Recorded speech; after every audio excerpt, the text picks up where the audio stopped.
What's good, everybody? We are back again with another phenomenal, sensational, and amazing episode of the No Hedging Podcast. What up? I go by the name of Rip16, the GOAT. I am tired of Fly Jet. And we are back being the sensational duo of the No Hedging Podcast, as we do every week, man. Another week full of dubs. I think we kind of figured the league out now. We got a good idea what's going on. We got a good idea what's going on. Might change my name to Caesars. Mm-hmm.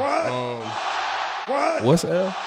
What's an L? More GOAT talk on the way, and the way these matchups looking for this week 8, it's looking like I might be on another one. Yeah. But make sure y'all like, share, comment, subscribe to the channel. If you guys keep on showing that love, we can keep on showing it back. Shout out to all the new subs. We seen you coming through. We appreciate the support. You're gonna enjoy this channel a lot because we like to talk that talk over here, and we ain't holding back. Mm-hmm. If you haven't, for the newbies, Props Made Easy. It's a wonderful tool. EV projections. Got basketball, MLB, NFL, NHL. And if you don't like it, you can go to hell. But Props Made Easy, man. Hit that link in the description. Basically, the EV projections are going to point you in the right direction on the props. Sometimes you get those lines, you might love a player, but they might be having that line jacked up way too high. Props Made Easy is going to help you figure that out and make you make the right decision. You know, some of those EV projections I've gotten have been pointing me in the right direction, so I trust them. And I think you should too. Hit the link in the description. One hit, you're going to make that money back so fast you didn't know you spent it. Facts. Getting into this week 8, though, Mm-hmm. it's about that time. It's about that time to shine, man. Anything else you want to tell the people before we slide right into this GOAT talk I'm about to give them? Not really, man. Let's get into it. Well, let's get into it, man. Let's kick us off with our wonderful segment that we like to call Takeaways. So, after week 7 of the NFL. Was it week 8? No, that was week 7, right? Am I tweaking? Yeah, you tweaking. My bad. We on week 9 right now. It's a blur. Yeah. My bad. Week 8 Mm-hmm. of the NFL season. What was your takeaways from week 8 of the NFL season? Like, what was your best and your worst? What did you take from that? Well, I'm a little disappointed that the Baltimore Ravens lost to J-Bo Winston. J-Bo Winston. Yeah, I'm a little upset. Disappointed James, in the Ravens. The Ravens defense has not been good this season. It's not been as good as previous years. No. They have talented players out there, but the execution is not there. They give up leads. They're not stopping anybody. They're not that aggressive. It's something about the Ravens defense that's not clicking like we're accustomed to seeing. I felt like I already said that, though. I felt like I told you that. Like, yeah, we've been talking about it. Y'all ain't been listening to me. Like I said, when you was like, they contenders, I was like, yeah, they are. But my biggest concern about the Baltimore Ravens, It's the defense, for sure. It's the defense. They just don't look as good as they have before. And it came and bit them in the ass against Jameis Winston. Unexpected. Mm-hmm. He came out, he bit him, and Njoku mossed somebody. They generated enough of a rushing attack, and they generated enough of a passing attack. Elijah Moore in the secondary, chopping them up. Like, that defense is not it, bro. Nah, it's not. It's not as good as we are used to seeing. Also, with that, offensively, they seem like they have identity crisis sometimes. Yeah, like why does Derrick Henry only have 11 carries for 73 yards? I mean, 11 for 73, that's good. That's good, but why is it only 11 carries, though? Right, he should be getting at least 25 carries a game. I don't even think he's been getting that many in the other games where he's been cooking, to be honest. However, if he's getting 73 yards off 11 carries, he needs to get the ball more. Mm-hmm. Especially if you in a close game and you fighting. I don't know if it's because maybe they got down and it was like, okay, well, we got to start running. We got to start passing. I don't know. But you can't get away from what works. You're the number one rushing team. I felt like that's exactly what they did against the Chiefs last year in the championship and got their ass cooked. Yeah, they didn't run the ball. And then these receivers, man, they was dropping passes too. They did. They dropped a lot of passes. I mean, Lamar can't throw the ball and catch it. No. I mean, he probably could. He probably could. But he's throwing accurate footballs, throwing it to him, hitting them in their chest, can't catch the ball. And that is why they went and got Deontay Johnson from the Carolina Panthers. They went and got him. They went and got him. They got him already. Breaking news as of today. They got him. They traded the Carolina Panthers. They got Deontay Johnson. They said, you know what? They need somebody on the other side. We need some sure hands because this is a problem. That makes sense. I mean, I do like that move for them a lot. That definitely helps them. However, defense is still your problem, in my personal opinion. But they were able to kind of cover it up because the offense was scoring so many points. You know what I mean? They ain't cover that shit up for me. Right. I synced it. And then they always give up leads in the fourth quarter. I synced it. Yeah. But also, I mean, shout out to J-Bo Winston, man. Seems like, you know, when the Cleveland Browns get another quarterback that's name is not Deshaun Watson, they start winning games. They was a playoff team last season. We're not about to act like they weren't a playoff team. J-Bo wins, DTR, the guy from the Canadian named Football League, AFL, whatever. Yeah. You're gonna win some games. Anybody not named Watson. Yeah. But yeah, I mean, J-Bo wins, man. He might be resurrecting his career like some of these other quarterbacks in the league. Hey, listen, Jameis Winston is MustSeeTV. MustSeeTV. I feel like he needs a podcast and post-game. Pre-game, post-game, during the game. I feel like he needs a podcast. Yeah. To be honest. But I'm not gonna go that far yet. We're gonna give him a little bit more. He got a bigger test going up against the Chargers in week 9. We're gonna get into that a little bit later. But you know, shout out to the Browns for the dub they was able to pull off. Shout out to Njoku. You got me some good fantasy points, even though I had some key injuries that made me lose last week. Fuck. Yeah. But shouts out to them. Yeah. Now one of my takeaways was this Washington and Chicago game. Number 1 versus number 2 pick. Yep. First showdown between Jaden and Caleb. Yep. Started off pretty much all Washington. Very dominant in the first half. Chicago couldn't get on the board for nothing. Right. Second half starts getting tight. Chicago start playing. They start getting some stops. They go 15 unanswered points. And then the fucking play of the year happens. Hail Mary, last pass, and it's caught. It's a miracle. It's a miracle. And after the game, one of the coolest things was Jane Daniels was looking cool as ice. Looking unfazed, like he didn't just make a play that's probably going to be played for like 10 years. Probably the biggest play in Washington history. Probably the biggest play in Washington history. Definitely one of the best highlights I can remember out of Washington history. Yeah. But he was cool as ice, and I really like that. And he seems like he's been playing longer than he has. You really don't realize this is a rookie season. I'm a little bit afraid for the quarterbacks coming out of the next draft class because after CJ Stroud and what Jaden Daniels is doing, I feel like they're putting some tremendous pressure on the next draft class to come out and be that guy and be a playoff team at first strike, and that's crazy. But shout out to him. Shout out to Washington for pulling that off. They pulled a little BS injury announcement knowing that he was going to play. Right. Yeah, I know what you was up to. But shout out to them. They pulled off a tremendous victory, man. That one was a barn burner, as they like to say. Barn burner. Yeah, it was a good game. It was exciting. But more so, I just like that. I just like the way that Washington was poised in that game in a tough matchup, and Chicago really fought back really hard in that second half.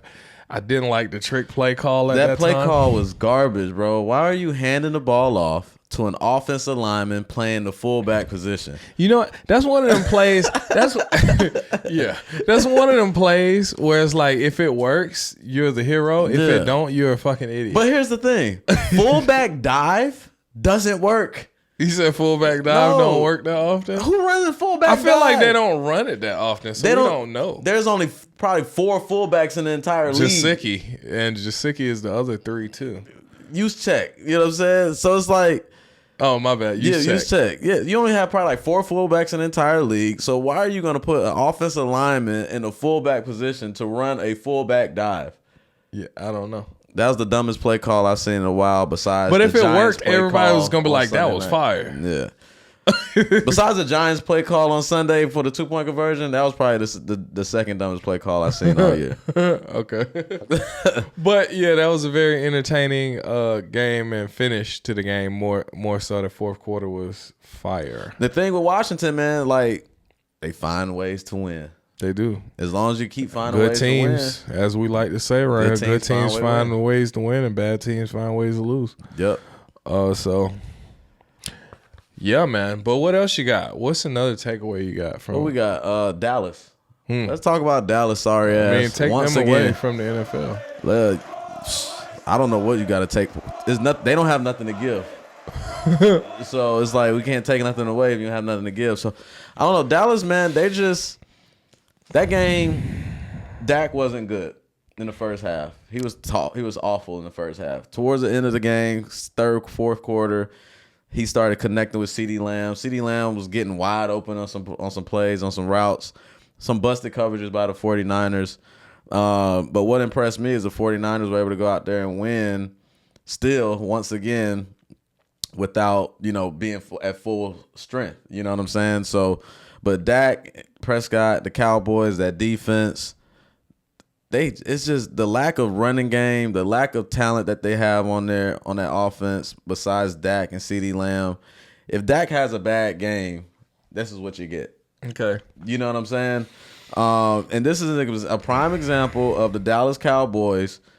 Their DNA is to be up early and win and beat the hell out of people. If they're in a competitive, they're not good enough to do that. They can't compete. They can't throw punches back. They can't go blow for blow. Dallas is not the team that's going to go blow for blow for you. They're not the team that's going to come back. They're not throwing enough blows. No, they're not throwing enough blows. Like, as I said before, I really don't even want to talk about this game. But as I said before, the Dallas Cowboys are cooked. They've been cooked. I'd rather talk about this hat I got. This nice Spartan joint. Shout out to my guys over at Soulflex on the South Side. They hooked me up with this Soul's Feet the Soul hat. Yeah, this is much more entertaining than the Dallas Cowboys right now. Yeah, that hat is better than them. This hat is way better than them. They are cooked. They've been cooked. They're gonna stay cooked. You lost to a beat up 49ers team. This was a prime opportunity for you to get a dub in there. You came off of a bye week and you still couldn't cook up a fucking scheme because you don't have a personnel. Y'all are cooked. You can't run the ball. You're gonna be cooked. Jerry Jones, it's your fault. Wash the season away. Get a great draft pick. Who's the number one running back coming out of the draft class? Y'all need to go look at him. Aston Jeffrey or whatever. Yeah, y'all need to go sit in his mom's living room right now and have a conversation with that young man and his mother and try to get him signed up because your ass is cooked and you need a run game that is non-existent. You're not going to win shit and you're probably going to lose again against the Falcons when you come to Atlanta. And I said what I said. That's a good. Hey, we'll see. Where you want to go? Speaking of Atlanta, since we just spoke on Atlanta, let's go to another wonderful segment that we have. That's called Besides the Chiefs. You know, in this segment, we like to talk about the contenders and pretenders. Everybody knows the damn Chiefs are the number one contender. They keep on winning. They won undefeated. Again, still undefeated after 8 weeks. Crazy.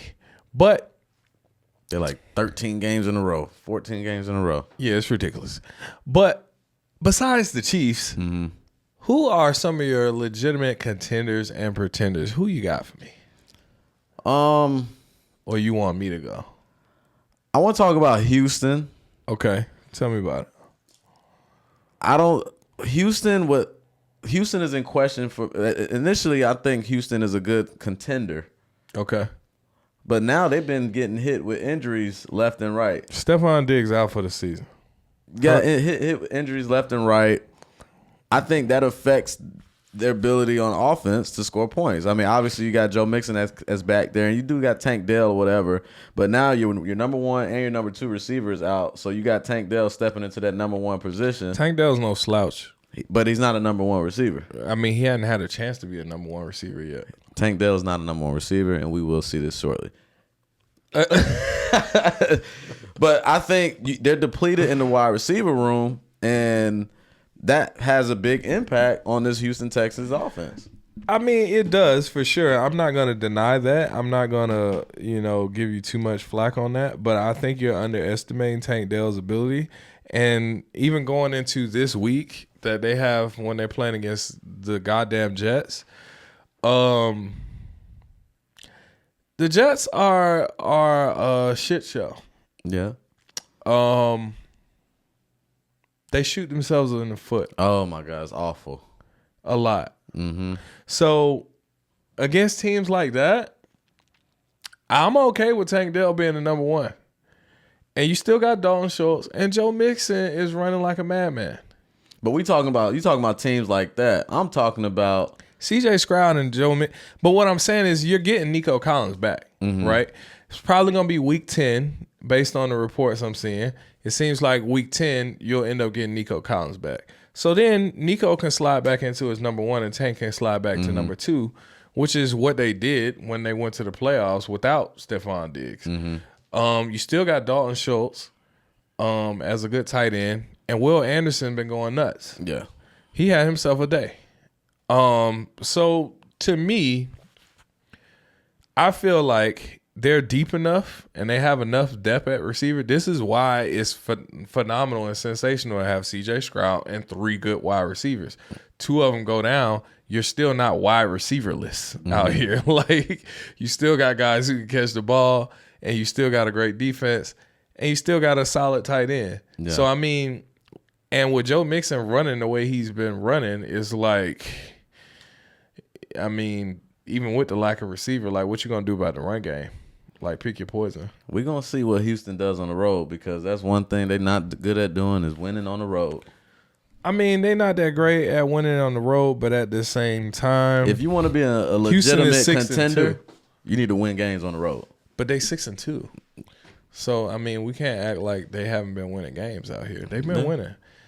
And I don't even understand why Houston is the dog against the Jets, but we're going to get into that a little bit more later on. What you got, contender? Besides the Chiefs? Yeah. I got to bring it home, man. I got to go ATL. I got to go Falcons. Kirkwood Cousins is out there cooking. They call him Kirkwood Cousins in the city now.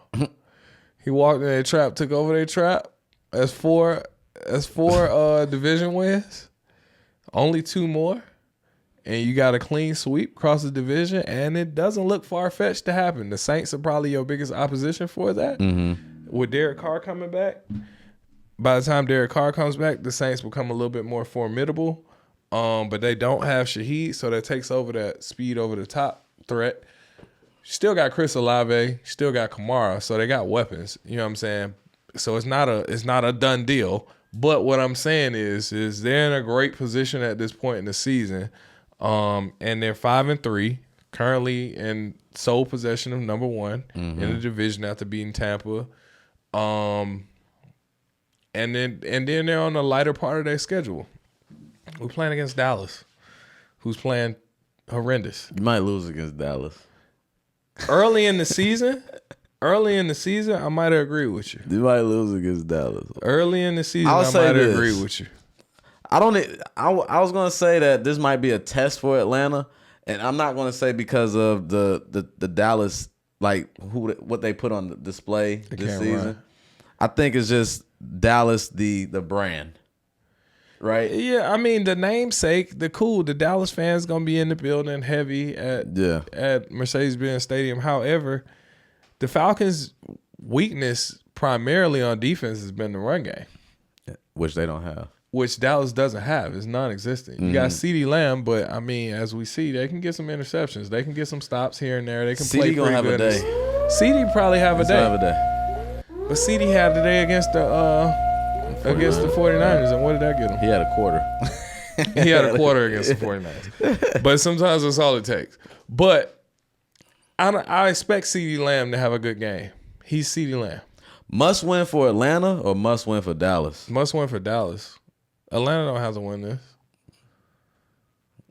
We 4-0 in the division. I get that. But I'm saying it's good for home field advantage. I'm saying for more so like confidence, like increasing confidence. I think their confidence is sky high right now. They singing songs, they making up chants. Kirk Cousins is rapping. So if Dallas comes in here and beats Atlanta's not going to be disappointed. And they're going to beat the brakes off the next team. Because here's the thing. Y'all think y'all better than them. Right? So yes, because they're bad. So it's must win for Atlanta. No. We already know Dallas is bad. How is it must win for us? Because we already know Dallas is bad. So that's a bad team. So you should win. Yeah. Must win for Atlanta. But if Dallas don't win, they're completely out of They're already out of it. They 3-4. They're done. They're 3-4. And what are they in their division games? Listen.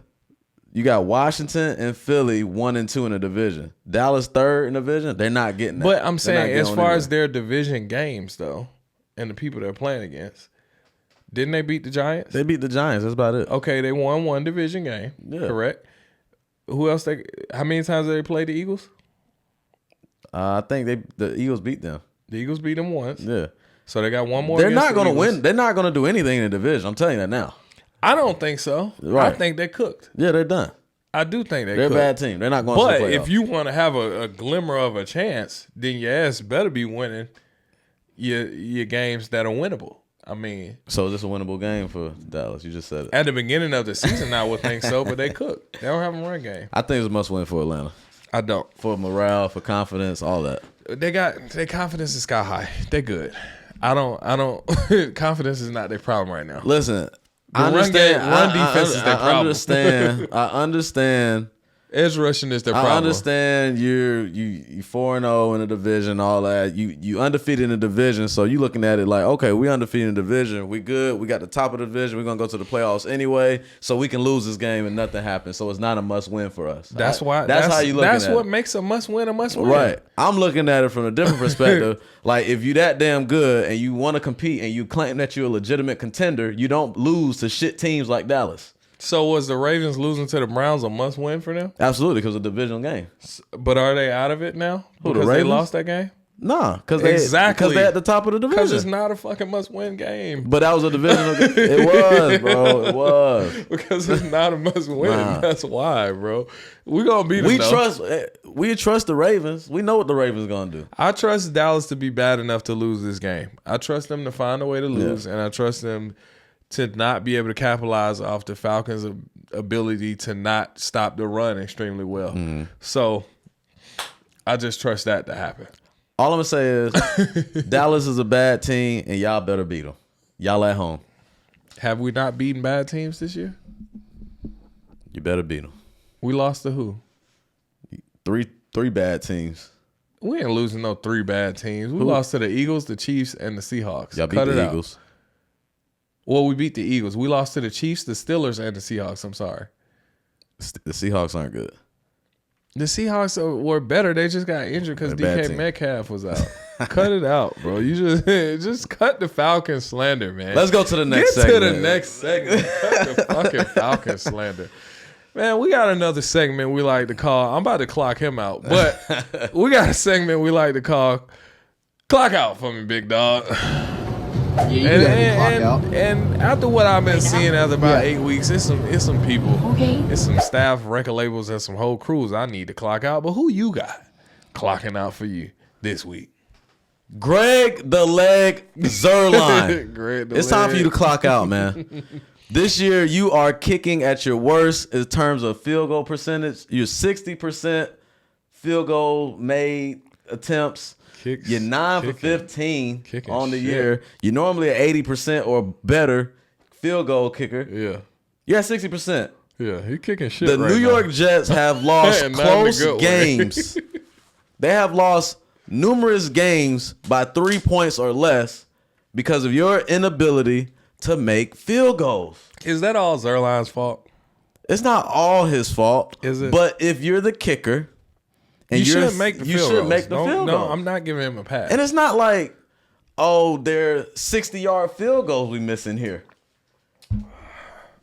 The only reason Greg, the broke leg Zerline. the broke leg. You have cost the Jets a numerous amount of games. I'm not putting the whole blame solely on you, but it's time for you to clock out. You're kicking at your lowest percentage all-time career. It's time for the New York Jets to find another kicker. Greg, the broke leg Zerline, it's time for you to clock out, man. Here's my only problem with what you said. As a kicker, you're supposed to make kicks. You get paid to make kicks. Period. You got one job. You kick this bitch off and make kicks. 2 jobs. I'm sorry. Mm-hmm. You even got another guy doing the punts. So they took that off your plate. But my whole thing is this. The Jets putting themselves in such bad positions on multiple occasions, it overshadows the fact that he even missing these kicks. Because why the fuck do you only have 9 points right now? Like, why are y'all not moving the ball? Why did you not get a first down right now with the talent and personnel that you have? That's usually the situation. So I think that kind of overshadows the amount of kicks this man has been missing. So I get why he's getting clocked out right now. I truly do. Out. But I think the Jets have a bad aura. Aaron Rodgers was one of the greatest quarterbacks we ever seen. And then he got on that Jets uniform. He runs out there with a fucking flag. 4 seconds in, his ankle snaps. Next season, come back and he's shit. Listen, I don't know. I think the Jets got a bad voodoo on them. They do. I'm not even sure if it's Greg the leg. It's Greg the leg. He might have a bad booger wooger on him or something. I don't know. It's something about the Jets. Somebody cursed them and everything they do a long time ago, man. So I think it's that. Mm-hmm. If he clock out and go to another team, he won't miss a field goal. He probably won't. So probably won't. Clocking out might be a good thing if they clock him out. Time to clock out, Greg. Well, I got a clock out for you. I got a good one. Who you got?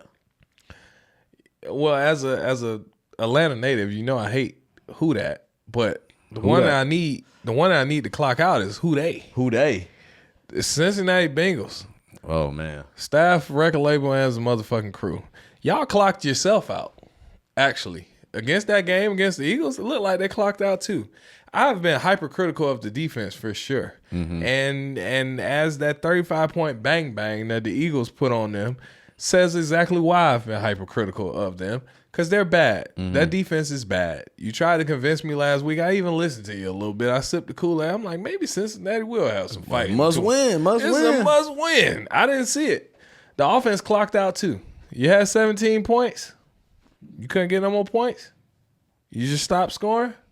You just gonna let them just push it into the end zone 3 times, 3 rushing touchdowns. You serious?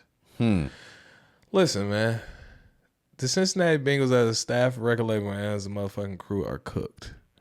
They're done. Joe Burrow, I understand you're a great quarterback.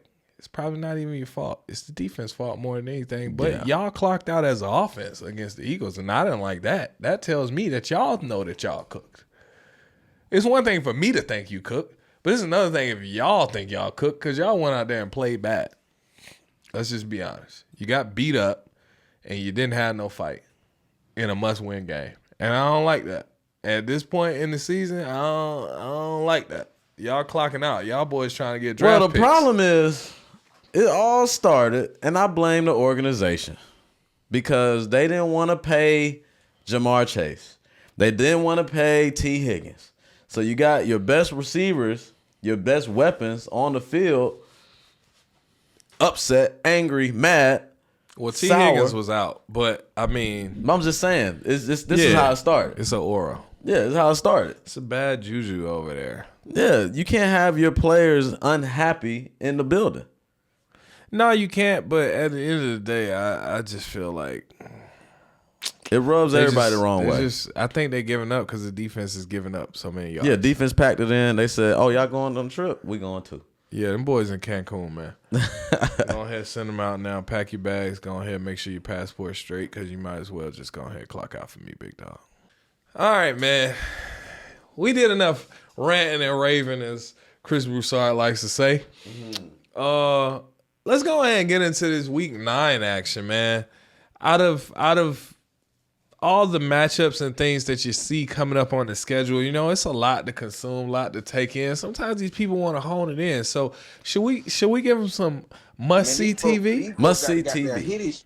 Let's give them must-see TV, man. What you got for me? The game that I believe is must-see TV, first one that everybody needs to tune in, turn your dial, stream, however you go about doing it. Mm-hmm. Green Bay versus Detroit Lions. Green Bay at home versus Detroit Lions is a divisional game. We all know this is the best division in football. Yeah. You got the high power, high flying, high scoring. Everything just high about Detroit. Limousine riding, jet flying. Everything high about Detroit. 2-man rushing. And then you got Green Bay. Green Bay Packers, right? Jordan Love's a little banged up. Groin injury. We don't know. They say we don't know if he's going to play. I think Jordan Love's going to play. You say he's going to play. You said they pulling the Jaden Daniels. It's all gamesmanship. It's gamesmanship. It's all gamesmanship. You think Malik Willis is going to play this game against Detroit? Divisional game? Absolutely not. Jordan Love is about to soak it up and get. He was a little hobbled with that groin strain. He didn't come back in. Hurt my heart because they was thinking about next week. They said we got this game in the bag. We got it. We're good. Rest up. Yeah, he need a couple extra quarters.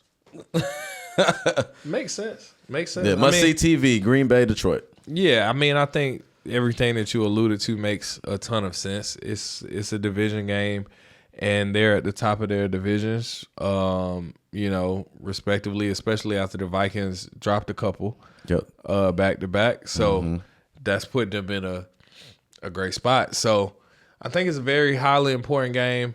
Like you said, best division in football. Definitely has some playoff seeding implications because the way they plan to look like they might end up producing 3 teams out of that division. So it's an important game for sure.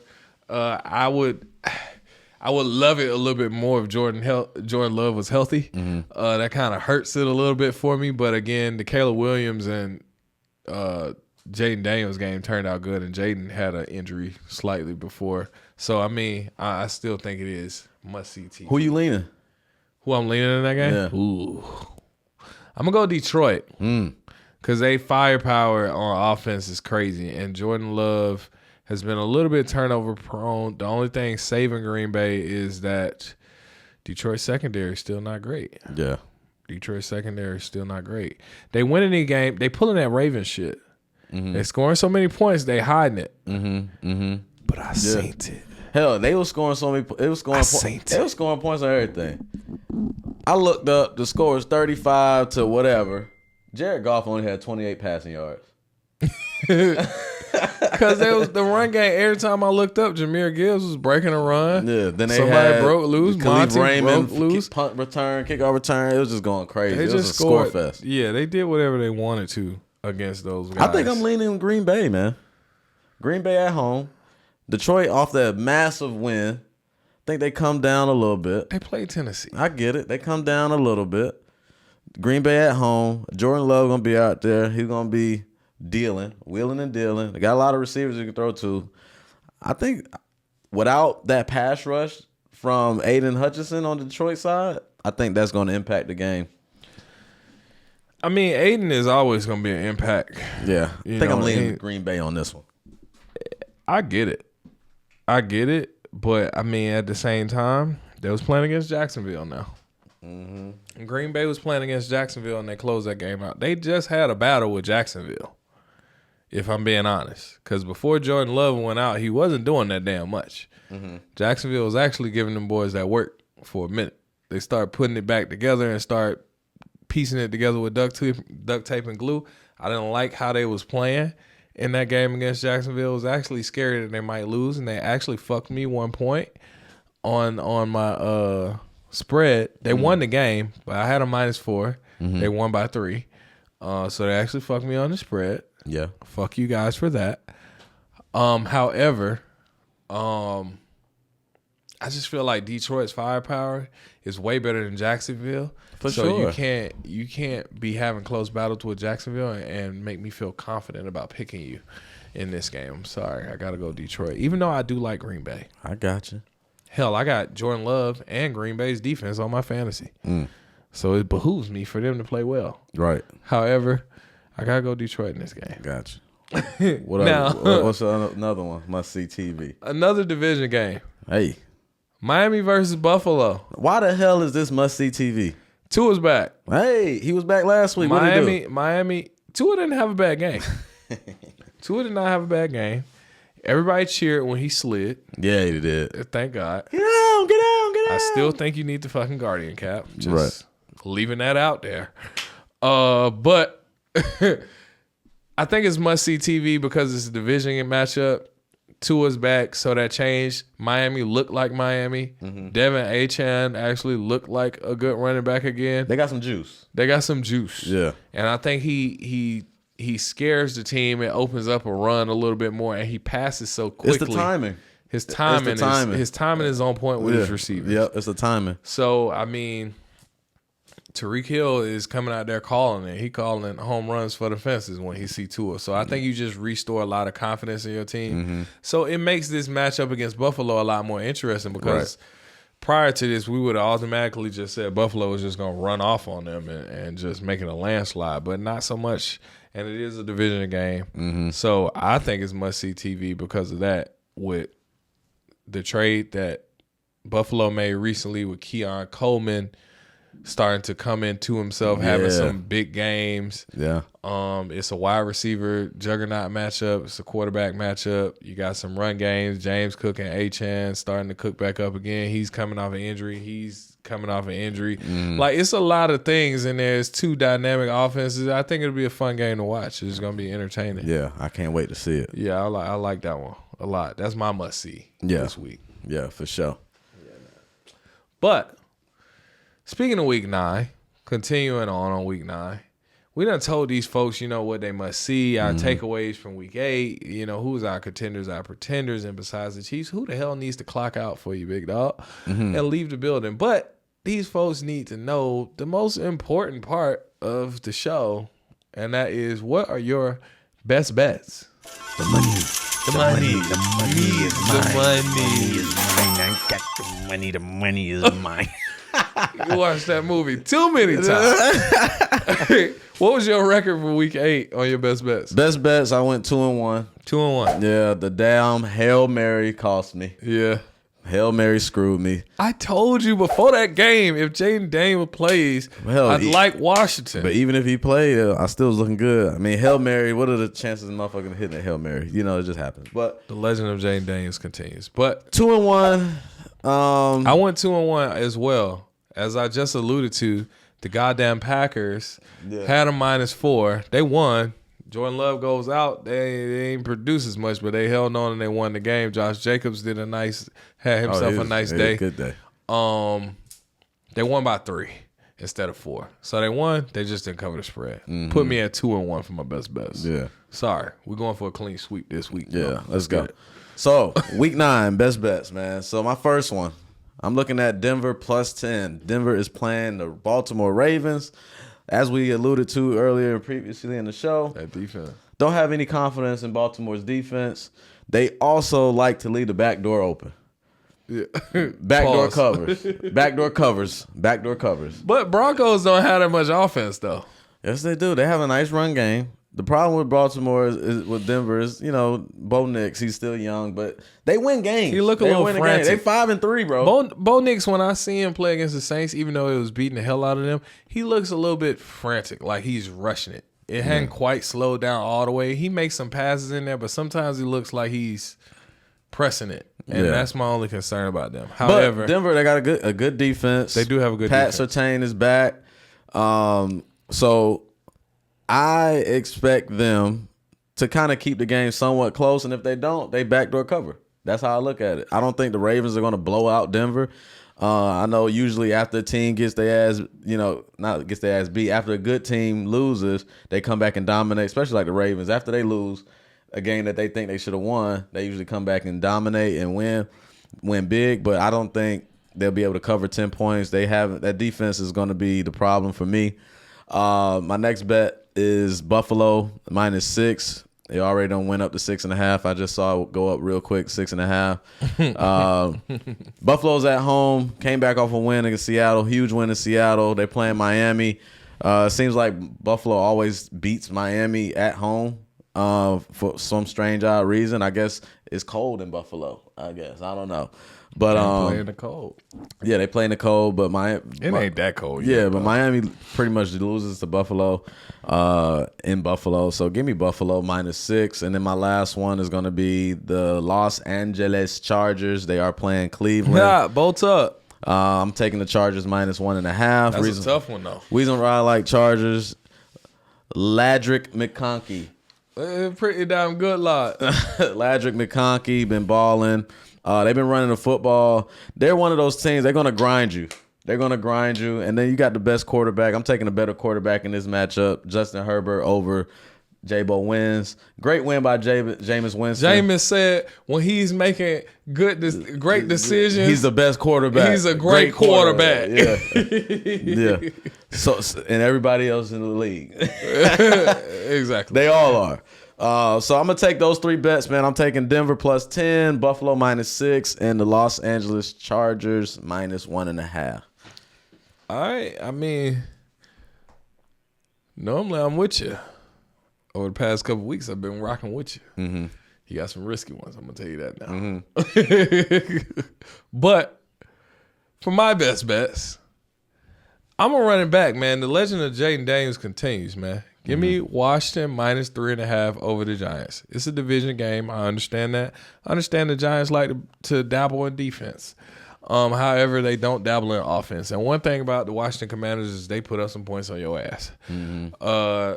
They didn't do as much against the Bears because I think the Bears' defense is really good. Really good. However, the Giants' defense is solid, but it's not as good as the Bears' defense. So I feel like they get that pass rush going now. They do get a pass rush going, but I feel like Jaden Daniels is very poised. Mm-hmm. You get a poised quarterback against a pass rush, they'll hang in there, they'll shift around in the pocket, they'll move, they'll make something happen. So I think the legend of Jaden Daniels. We should have beat Washington already, but we had a field goal kicker go out, and we didn't have a backup. I don't. Hey, a wise poet once said, "Almost doesn't count." Next team I'm taking are the Los Angeles Rams. Okay. -1.5 versus the Seattle Seahawks. Seahawks still a little banged up. I'm not sure if DK Metcalf is coming back. That does help a lot. However, Puka Nacua came back and had himself a day. Mr. Limited in return. That bullshit. Cooper Kupp all week. That Puka Nacua pops out and shows niggas like Kendrick Lamar. The Rams are healthy. They're scary. Kyron is still doing good. He's on a sneaky touchdown streak. He's got like 9 or 10 games in a row with a touchdown. Prop alert. And that defense been playing well. You got Cooper Kupp, who showed up late in the game for them against the Vikings, and you got Puka just going crazy all day. So I think that makes the Rams a scary opponent, and them under 3 points, I like it. Give me the Rams. I will take them for 1.5 points. And the final one, I'm going to go with Detroit over Green Bay, man. I know it's a juggernaut matchup. I know we talked about it in MustSeeTV. They tough. Green Bay is tough also. I just feel like the production that you get out of the Detroit Lions consistently on offense by that 2-headed snake in the rushing game, even when Jared Goff is not really dishing a lot at the passing game, he still plays clean. I think if you go out there and you play a clean game at quarterback and you get that rushing attack going, I don't think the Green Bay Packers generate enough to be able to stop them. They was getting their ass pressured real bad by the Jacksonville Jaguars, and I didn't like what they had going on. Well, the Jags got a good but they had a run game. Jags got a good front. They'll get to the quarterback. They do got a good front, but that's why I was saying I like the Green Bay because without Aiden Hutchinson, it's not the same Detroit defense. No, it's not. It's not. But that offense is crazy. Yeah, I mean it's not a bad bet if you're betting on the Lions anyway. So yeah, I mean. Plus my teaser's been cooking. Yeah. My teaser's been fucking cooking. But yeah, man, that's our dogs of the week, man. No, best bets. Best bet. But folks need to know. Yeah, who the dogs are. Who are our dogs of the week. Who's barking to you? Yeah. What do you got? So last week the dogs were barking. Philly was barking for you. Philly barked. And Arizona was barking for me. We both want to know. Yep. Hey, dogs be barking. I think that's 2 weeks in a row the dogs are cashing in. It is. That is back to back. So let's make it a three-peat. This week, he hates this play. You going to hate it. I'm taking the New England Patriots, man, as my underdog of the week. They're playing the Tennessee Titans, man. I don't hate it. They're playing the Titans, man. Because they playing the Titans. They're playing the Titans, man. However, my concern about your dog, let me say this, a concern. Give me the Patriots. The Tennessee Titans defense is actually pretty good. It's the offense that's the liability. However, I also felt like Rudolph is much better than Will Levis. Yeah. So they play better on offense with Rudolph and Pollard having a run game and Calvin Ridley being your number one. Now that D-Hop is gone, he's a clear number one. And Rudolph passed the ball to him a lot. Here's the thing. Calvin Ridley is going to be matched up with Christian Gonzalez, Gonzo. He's probably one of the best corners in the league. He's taking all number one receivers out of the game. Okay. So Calvin Ridley, props made easy. Take the under on Calvin Ridley on his yards against the New England Patriots. Christian Gonzalez is a legitimate corner. He's going to shut him down. Calvin Ridley's not going to have an explosive day like that. I'm telling you. Okay. I mean, I can get behind that because the Jags secondary is, in that game against Green Bay, the Jacksonville Jaguars were able to do certain things, right? And I saw that in a bad secondary is certain times where, okay, you can get a receiver to shine, but then you might have a good corner. And I think in a situation like that, when you do have a good corner, it's harder for your main guy to get off, but the other guys usually have to step up and make a play and make something happen. Nobody's. Give me the New England Patriots underdog of the week. We going for a three-peat. Who you got? The Patriots just don't have that many good wide receivers. That's a problem. But my dog of the week is a team that I don't even think should be a fucking dog, if I'm being quite honest.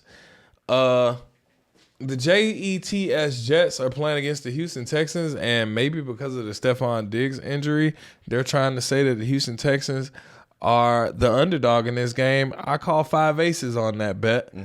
Bullshit. Give me the Houston Texans to beat the New York Jets. Don't give a damn if it's the road game. The Jets are a shit show. 6-2 versus 2-6 for a reason. And even in the absence of, I feel like they got the Jets as the favorite. The line is don't take the bait. That's the bait. The Jets have been a favorite 2 out of 3 games. They haven't won a game since Robert Saleh left. Yeah, they've been the favorite. That's the bait. The Jets have been the favorite in 3 games, and they lost 2 of them. This one is going to be the 3rd loss in 4 of them. I'm not believing it. Vegas can't wait for all those Houston Texan tickets. Well, listen. Give me a stick and call me dum-dum. I don't give a fuck. I'm taking it. Call me a dum-dum. I'll be a sucker for that bet. I'm taking it. Straight, parlaying it, teasing it. I'm doing everything. Give me Houston, Texas in that game. But you heard our best. You heard our worst. You heard our best bets. You heard our clockouts. The takeaways, man. It ain't nothing left for you to do except for place those wagers and like, share, comment, and subscribe to the channel. Yeah, make sure you guys comment below, man. We want to know based off of the segments, we want to know what your thoughts are on teams. Who's your contender? Who's your pretender? What's MustSeeTV? And ain't nobody giving me some tickets. Besides the Chiefs. Give some good bets in there. I mean, what's the best bets? Who you got? We trying to play some more bets. We want to know. We like to talk. We might put in some extra ones. I run teasers every week, and they've been hitting. Yeah. I hit teasers 3 weeks in a row. 3 weeks in a row. We're going to make it 4. Let's go. I'm trying 4 feet. Yeah, look at my eyes. I'm serious. I need it. Right. Need them dubs. But hey, man, we appreciate you guys for watching. Make sure you like, comment, subscribe, and we'll see you next week. Hold on now. Parlays. Oh. Making money line plays. Yeah. May all these bets continue to pay. Please. And we're going to live to fight another day, man.